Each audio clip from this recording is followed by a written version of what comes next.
Again, be your own advocate. Do your own research. Make it so that way you figure things out on your own. Don't take what I'm saying or anybody else is saying at face value. Just because some expert says it doesn't mean that it's true. Just because it's written in a book or online somewhere doesn't mean that it's true.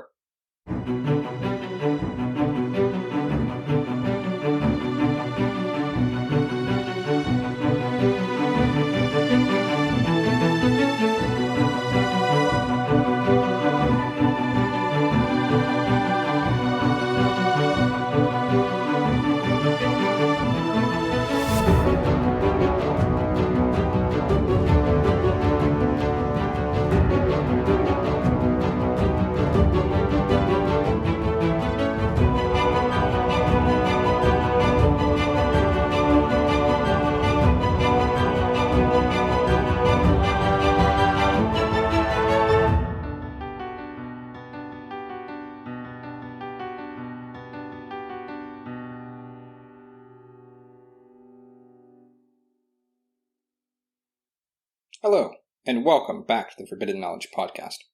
My name is Nathaniel Hoytmacher, and I am the host.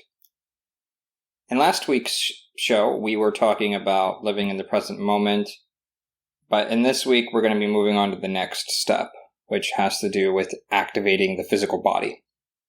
This was an extremely important step to the ancients, and this has to do with a multitude of reasons, but it still very much applies to us today.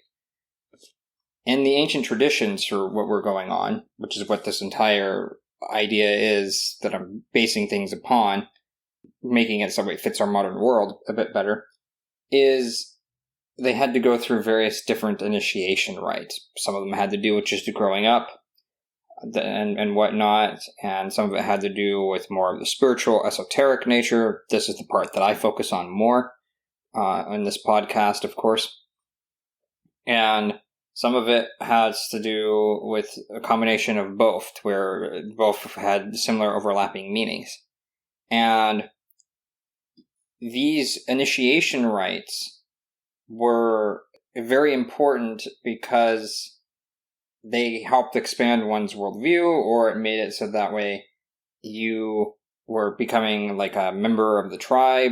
In the case of, like, say, killing a bear or a wolf or a lion, depending upon what part of the world that you're from and each particular place that needed that done, in order to become part of the tribe and whatnot. And of course, all of these initiation rites, regardless of whether they were spiritual or not, you needed to have the physical body activated.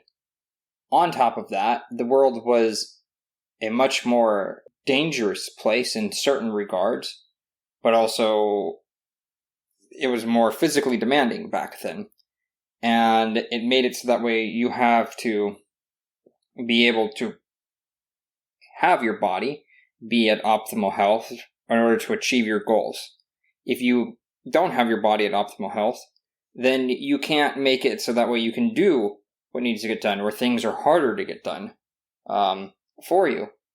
And in a lot of these initiation rites, you could literally die in the process, both for the spiritual ones, the esoteric ones, and for, say, the more of the coming of age ones for the men, and whatnot. And it made it so that way you absolutely had to be at peak performance for things.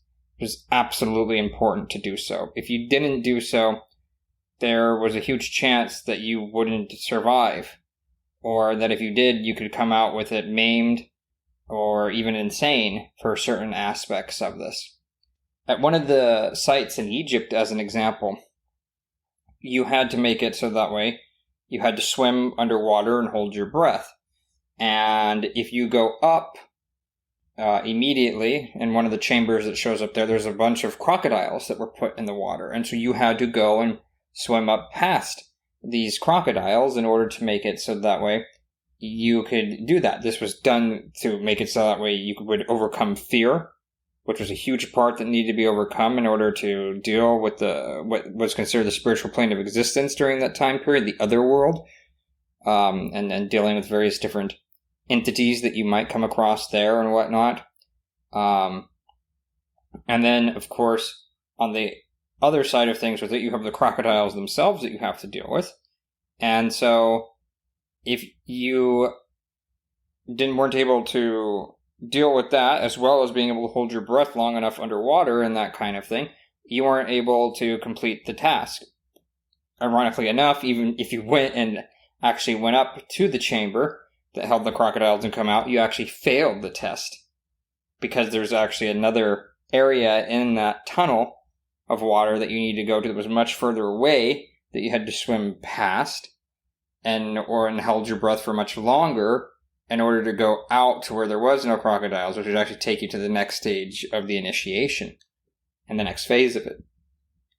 And you might be thinking, well, what in the world does this have to do with the modern world, modern era and stuff? Or why did they put them through such strenuous things for, say, the spiritual side of things, the esoteric side of things? Maybe it makes sense for, okay, if you need to kill a lion in order to make it so that way you can become a man in the tribe and you can, make it so that way you get a house and be able to have a wife and all these other things that come from that. Great. That makes sense.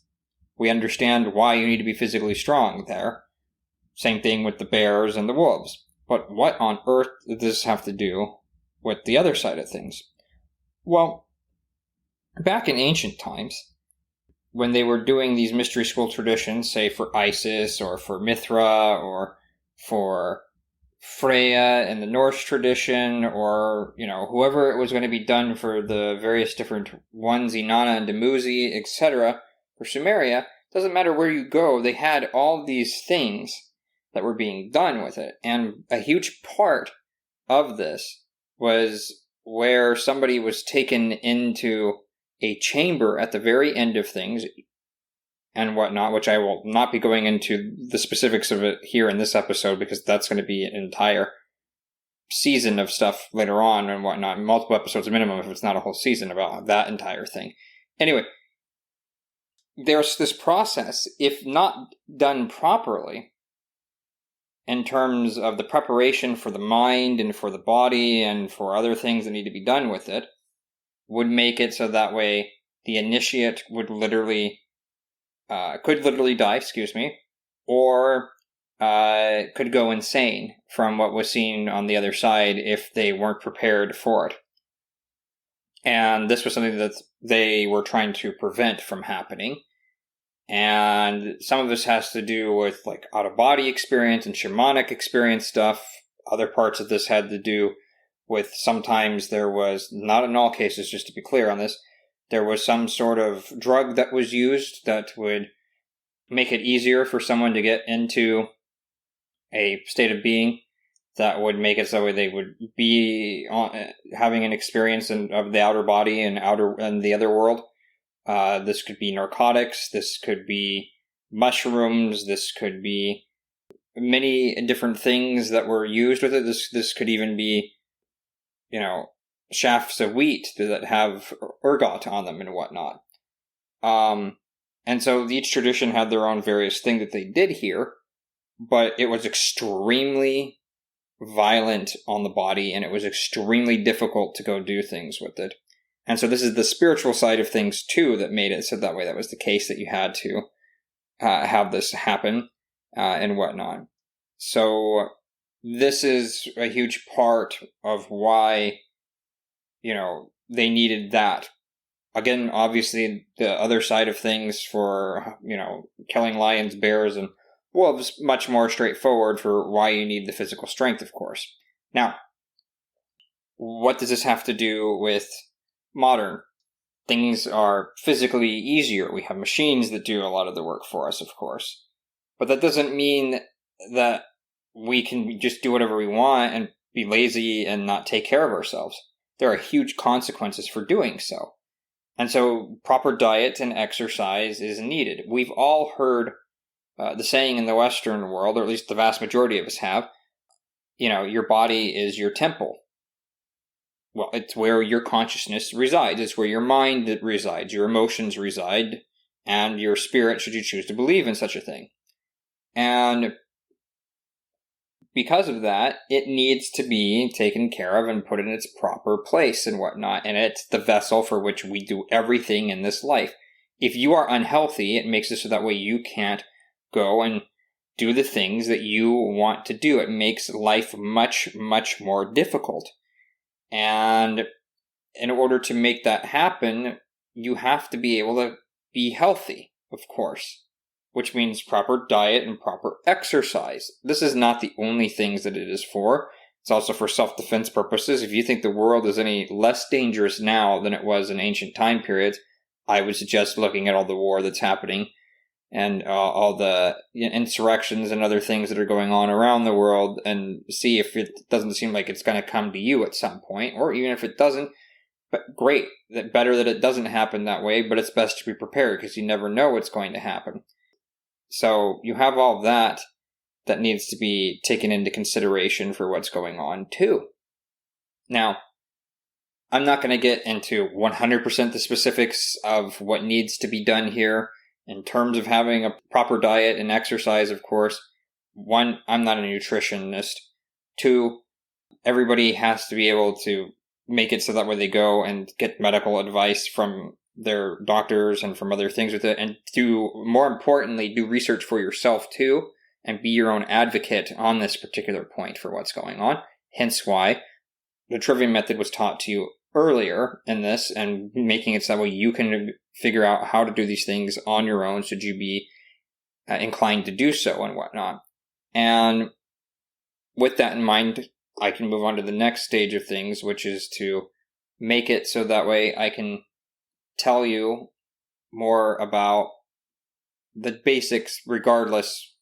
Many diets around the world are proposed. How do I sift through things that are going to work for me? I don't understand what the best thing to do is.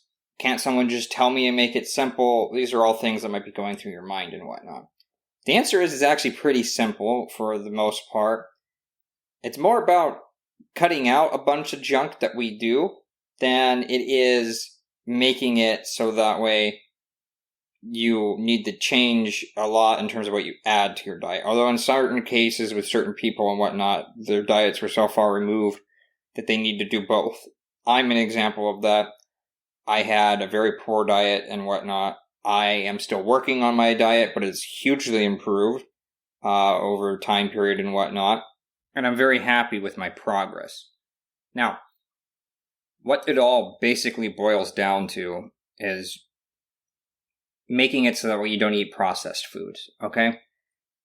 Once you start removing all the processed foods and whatnot, you can keep minimally processed foods, but like once you remove most of the processed foods from your diet, you're going to start feeling better for people who haven't done this. It took a while, but for me, I don't know, about 4 or 5 weeks in, after I'd changed my diet over and I was eating mainly fruits and vegetables, legumes, nuts, and seeds, things of this nature for what's going on with it.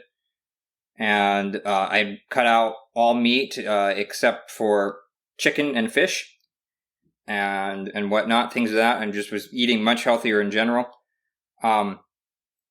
It made it so that way, for the first time in my life, I realized how much my body was inflamed because of my diet. And I didn't notice it because it was in a constant state of inflammation. So when I finally had, my first cupcake that I hadn't had in a long time and whatnot, that had all this extra sugar and all this extra stuff that was done inside of it, and all this processed crap, I felt terrible when I ate it. Sure, it still tasted good, but how I felt was terrible. Most people have no idea how much their diet impacts that. That's how much it's impacting your body, and then, of course, it's also going to impact your mind and your mental decisions that you make. Because there's the body-mind link connection is very much proven in science and very much important and on a biological level. And the body influences our mind, and our mind influences our body and that kind of thing with it. And so you really do need to take care of it. And I didn't realize how much I had been neglecting my body on this particular front and thought that because of my age, it didn't really matter as much. But this is simply put not true. It really did, in fact, harm me a lot more than I had ever thought possible by not doing that. And as I began to age now, and I've been on this new diet for almost a year, it'll be a year and about 9 days here, I've lost approximately 30 pounds. It fluctuates a little bit back and forth, a couple pounds either direction, but that's normal and whatnot. And I'm at a healthy weight again, and I'm very happy with myself and where things have gone with it. And I went from, 198.6 pounds, and my BMI and other things that we're using for this thing were too high, and I was, fat and whatnot. That's just the way it is, to making it so that way now I'm at a healthy weight, using multiple metrics and that kind of stuff, not just the BMI. And I'm sitting at about 168 pounds, and I'm still planning on losing weight and gaining more muscle mass in order to be able to just be better at everything that needs to be done with it. And it's been, a journey for me, but it's been important. And it's important that other people take care of themselves and their diet too on this particular front.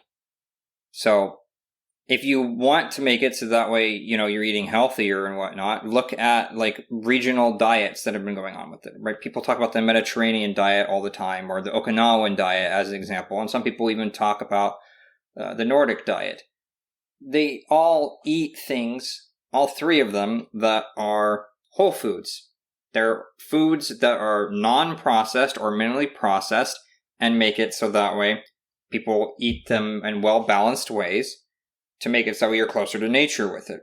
If we were to take this to an even higher level than what I'm talking about here, which is just, eliminating all processed food from your diet and eating only naturally, of course you're going to need a plan for that. You can come up with meal plans, you can try it out and all that other stuff with it. You have to really care enough to do so and really want to do so. So that's my points on this. This is the easiest thing to get into, is to take a diet that's native to your region or native to your genetics and that kind of stuff, and make it so that way it's the easiest for you to do and whatnot. I chose one that fit me the best and what has been going on and has worked. You don't have to stick to it 100% in terms of, I'm only eating from the Okinawan diet, or I'm only eating from whatever diet and that kind of thing with it. There's an added bonus to eating natural foods and whatnot and whole foods, is that it makes it so that way you end up getting a lot of better stuff for the environment too. It has way less of an impact eating this way and eating properly.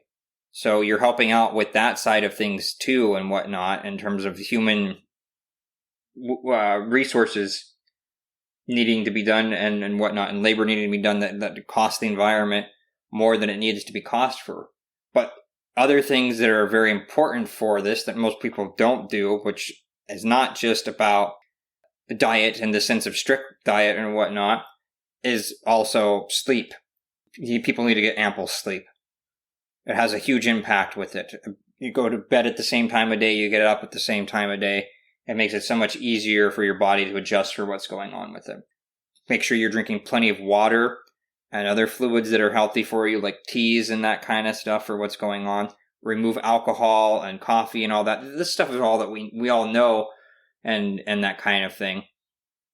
But it's stuff that, we aren't doing. So if we aren't doing it, do we really know it, or do we only have an intellectualization of it?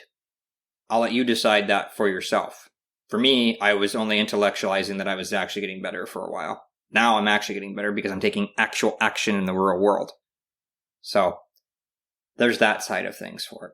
Next, I would also suggest that exercise is absolutely paramount. That needs to be done.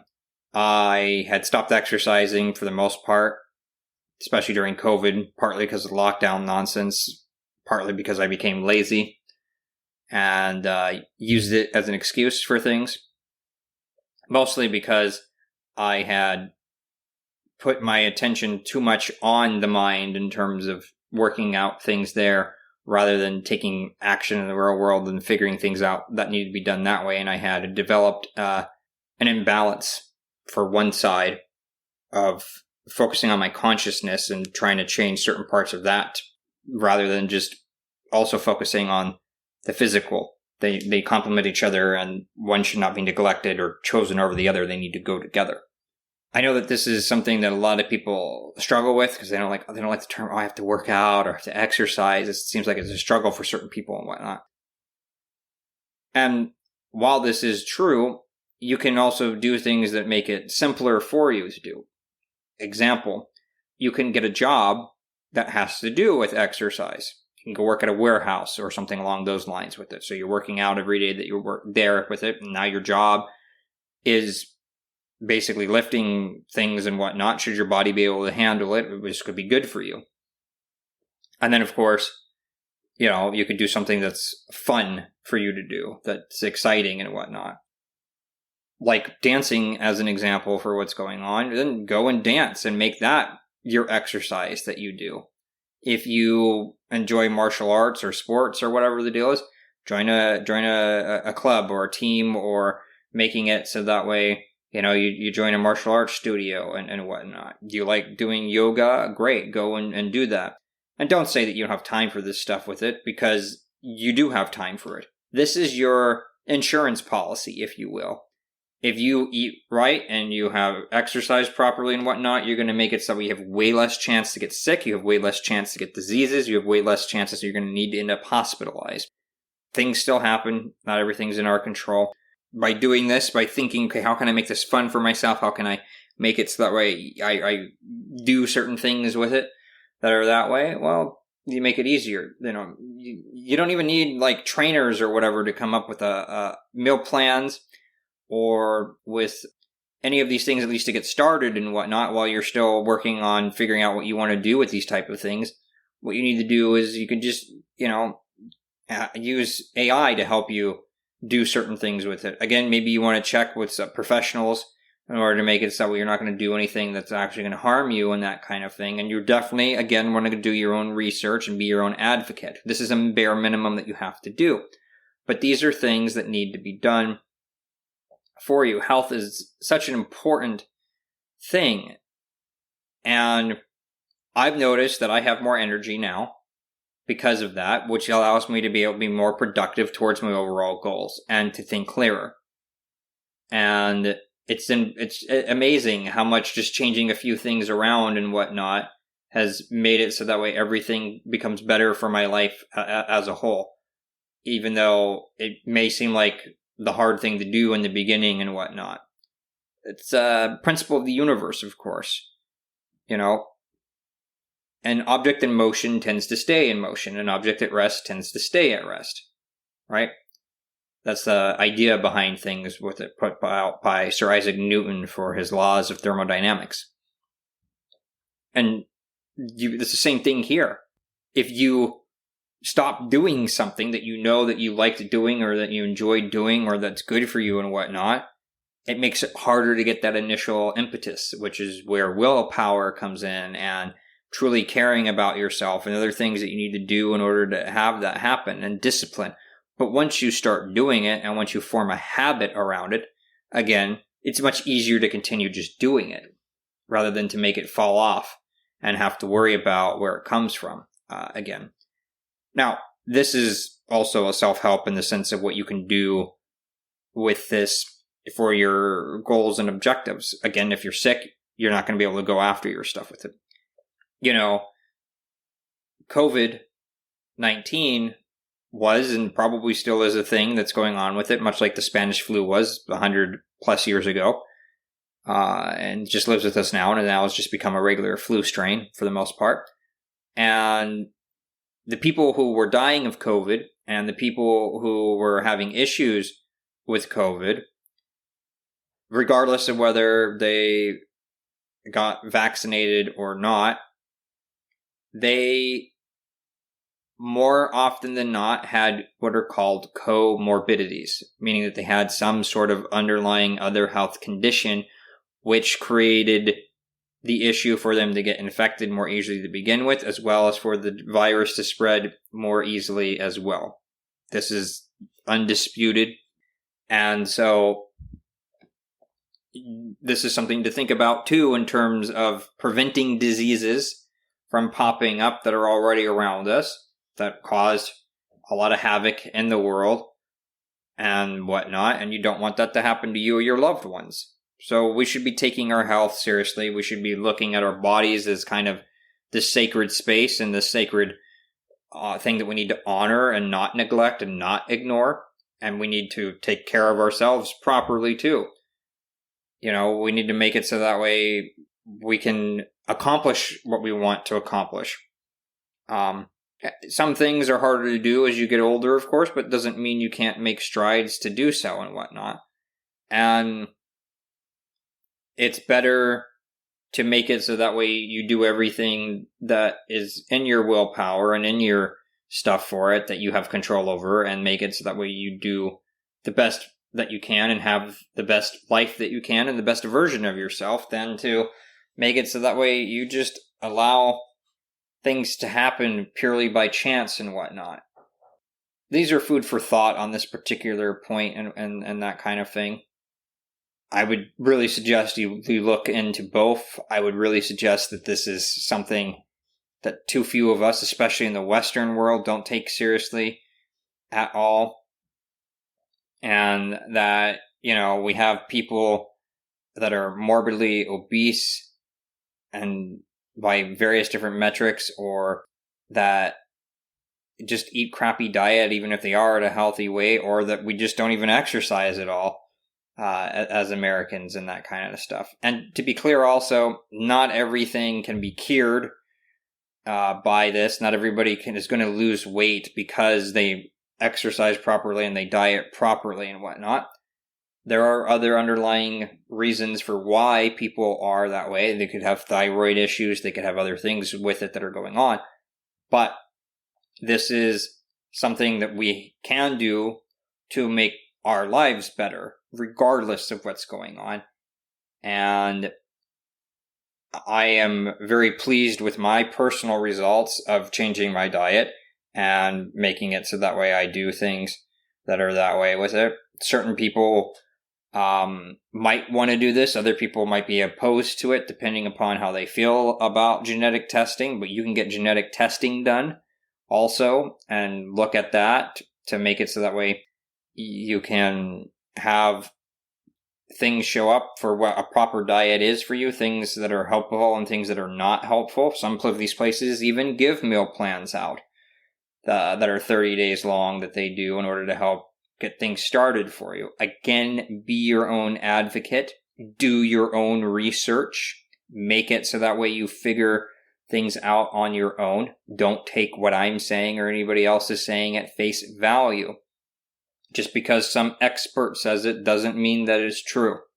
Just because it's written in a book or online somewhere doesn't mean that it's true.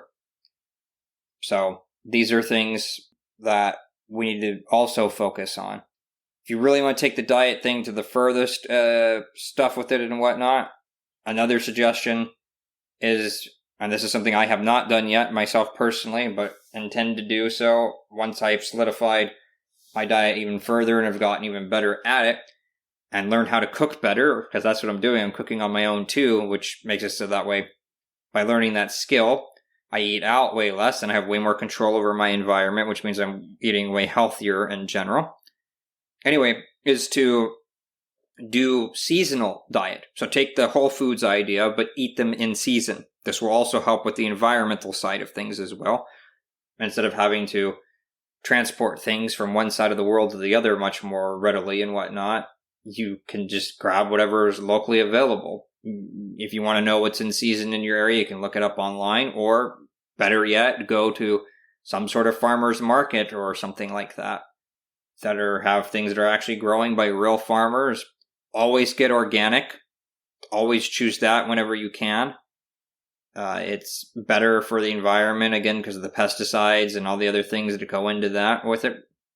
Just any change in diet is better at all And make sure that you take this as baby steps for what's going on, both for the exercising and for the change of diet, because I know this can be hard for certain people. So let's say, you have to where you start doing push-ups and you want to measure push-ups as an example.